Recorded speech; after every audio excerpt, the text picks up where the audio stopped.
திருமயம் கோட்டை. நாம் இப்பொழுது திருமயம் கோட்டையை சுற்றி பார்க்க உள்ளோம். நாங்கள் திருமயம் கோட்டையை சுற்றி ஒவ்வொரு பகுதியாக அருமையாக படம் பிடித்து உள்ளோம். இதை நீங்கள் பார்க்கும் பொழுதே அங்கங்கு எப்படி வர வேண்டும் என்ற ஒரு அருமையான எண்ணம் தோன்றும். அவ்வாறே நீங்கள் இந்த கோட்டையை சுற்றி பார்க்கலாம் என்ற எண்ணத்தோடு தொடர்ந்து பார்த்து கொண்டிருங்கள். இப்பொழுது நாம் இந்த கோட்டை சுவரை பார்த்து கொண்டிருக்கிறோம். இது வழியாக சென்றால் சைவ வைணவ திருத்தலங்களுக்கு செல்லலாம். அதாவது சத்தியமூர்த்தி பெருமாள் மற்றும் சத்தியகிரீஸ்வரர் வேணுவேஸ்வரி கோவிலுக்கு செல்லலாம் என்று நாம் இந்த வழியை நாம் உங்களுக்கு காட்டுகிறோம். அதற்கு முன்னர் நீங்கள் நமது சேனலை லைக், ஷேர், சப்ஸ்கிரைப், கீழே உள்ள பெல் பட்டனை அழுத்தவும். சப்ஸ்கிரைப் செய்து விட்டீர்களா? தொடர்ந்து நாம் காணொளிக்குள் செல்வோம். இப்பொழுது கோட்டை நுழைவாயிலை நாம் நெருங்கிக் கொண்டிருக்கின்றோம்.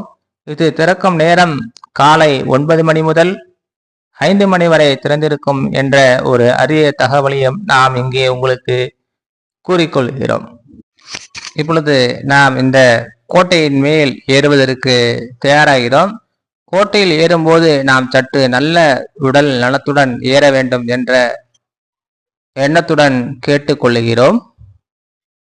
இப்பொழுது பாருங்கள், இந்த படிக்கட்டை நாம் பார்த்து கொண்டிருக்கின்றோம். ஏனென்றால் படிகள் இந்த சிறிய குன்றின் மேல் படிகள் நன்றாக ஏறுவதற்கு அமைக்கப்பட்டு இருந்தாலும் சற்றே சில இடங்களில் படிக்கட்டுகள் குடவரை அதலால் செங்குத்தாக உள்ளது என்பதையும் நாம் இங்கே இப்பொழுது அறிகிறோம். இப்பொழுது நாம் கோட்டையின் பீரங்கியை பார்க்கின்றோம். இது சற்றே நன்றாக இருக்கும். தொடர்ந்து பாருங்கள்.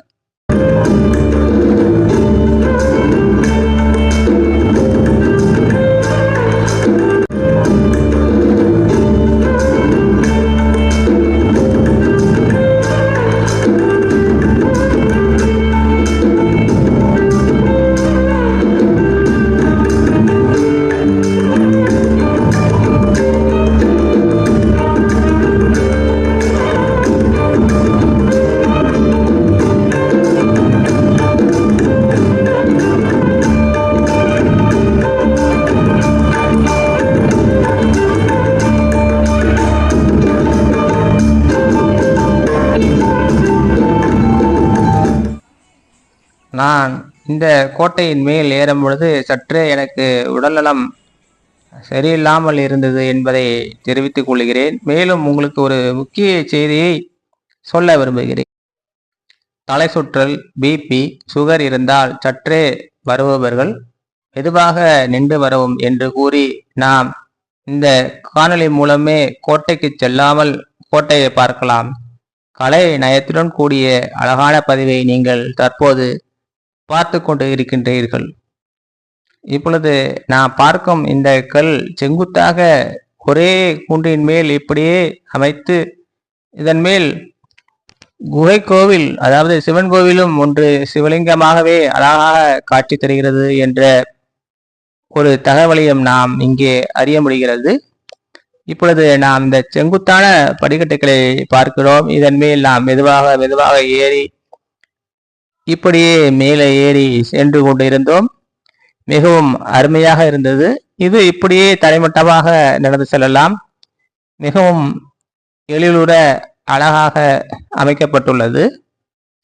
நாம் இப்பொழுது மேலே ஏறிவிட்டோம். இப்பொழுது அந்த திருமயம் முழுவதுமே அங்கிருந்து பார்த்தால், இந்த கோட்டையின் மேல் ஏறி பார்த்தால் அழகாக இந்த கண்மாய்களும் நீர் வழிகளும் தென்படுகின்றன. இப்பொழுது நாம் பார்க்கும் வழிதான் குகை சிவன் கோவில் வழி.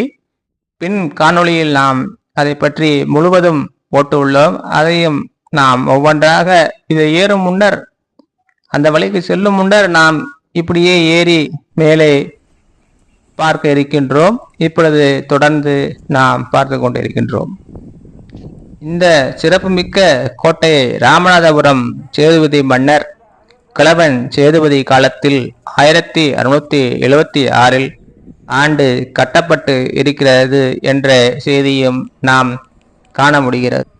இதன் மேல் நாம் இப்பொழுது ஒரு சுனை நீரையும் பார்த்தோம். நீர் அங்கு அழகாக சுனையில் ஊறி எப்பொழுதும் இருக்கும் என்று ஒரு தகவலையும் நாம் கோட்டையின் மேல் ஏறி பார்த்தால் மதில் சுவர்கள் அழகாக கட்டப்பட்டுள்ளன. இது தொலைவில் இருந்து பார்ப்பதற்காக துளைகள் அமைக்கப்பட்டுள்ளன என்பதையும் நாம் இப்பொழுது கண்கூடாக பார்க்கின்றோம். இப்பொழுது இது வரலாற்றில் ஊமேன் கோட்டை என்று அழைக்கப்பட்டாலும் அக்காலத்து ஆமை சின்னத்துடன் கூறிய பெரிய பீரங்கி காணப்படுகிறது. இப்பொழுது நாம் அந்த பீரங்கியின் படிக்கட்டின் மேல் மெதுவாக ஏறி சென்று பார்த்து கொண்டு இருக்கின்றோம். இந்த பீரங்கி கோட்டையின் மேல் இருந்து பார்த்தால் நாம் கண்டவரை பல மைல் எதிரி நாட்டு படையை சுடும் திறன் கொண்டது என்று அறிகிறோம். இது இங்கு காணப்படும் பீரங்கியிலேயே பெரிதாக காணப்படுகிறது.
நாம் எப்பொழுதும் இருக்கும் சுனைநீரை பார்க்கின்றோம். இதே போன்று ஒரு சுனைநீர் திருமயத்தில் உள்ளது. பிற்பாடு அந்த காணொளியை நாம் பதிவிடுவோம். இப்பொழுது நாம் சிவன் கோவிலை பார்த்து கொண்டு இருக்கின்றோம்.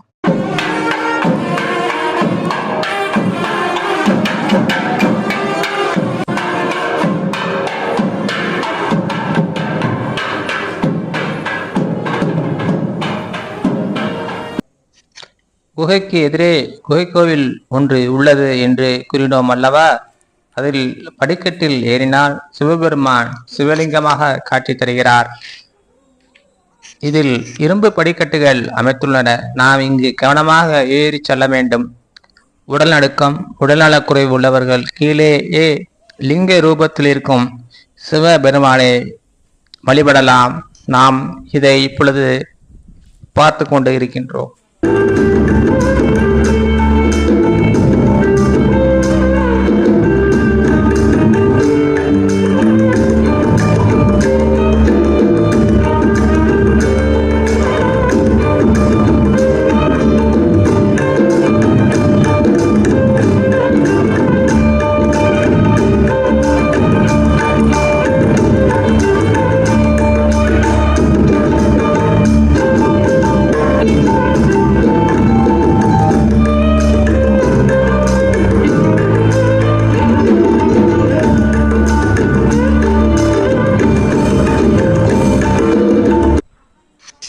இக்கோவில் சைவ வைணவத்திற்கு சான்றாக விளங்குகின்றன. சிவன் சத்தியகிரீஸ்வரர் என்றும் பெருமாள் சத்தியமூர்த்தி என்றும் அருள் பாலிக்கிறார். ஆகவே சைவத்தை பின்பற்றவர்கள் ஓம் நமச்சிவாய என்று கீழே கமெண்ட் பாக்ஸில் பதிவிடவும், ஓம் நமோ நாராயணா என்று வைணவர்கள் பதிவிடவும் என்ற ஒரு நல்ல தகவலையும் உங்களை பணிவார்ந்து கேட்டுக்கொள்கிறோம். நாம் கோட்டையை விட்டு கீழே இறங்கி கால பைரவரை வணங்கிவிட்டு அத்துடன் நாம் புறப்பட்டு சென்றோம். நன்றி, வணக்கம்.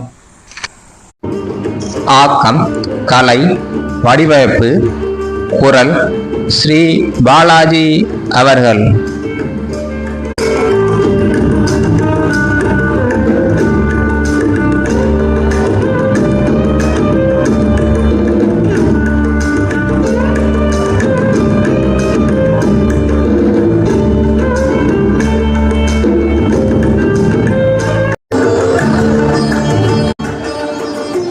Sri Balaji Bhakti. Subscribe, click bell button, like and share.